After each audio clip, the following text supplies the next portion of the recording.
So it looks finished in here, well it's not. We've actually only sprayed the adhesion primer. We're about to spray our final coats of our whites, our anti-reflex flat matte spray paint. I love saying that. And but before we do, we're going to run the sander over the walls one more time. Just because when you're spraying, you've got sight dust, you've got bits and pieces. Sometimes you might get a spit off the gun. It looks amazing. When you actually feel it, it still feels a tiny bit rough to touch because this has gone straight onto bare spray plaster.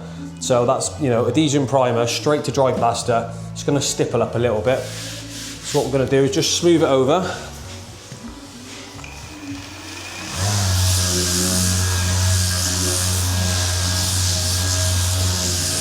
We're just going to whip over the old room, but now, not that you're going to know, that feels perfectly smooth.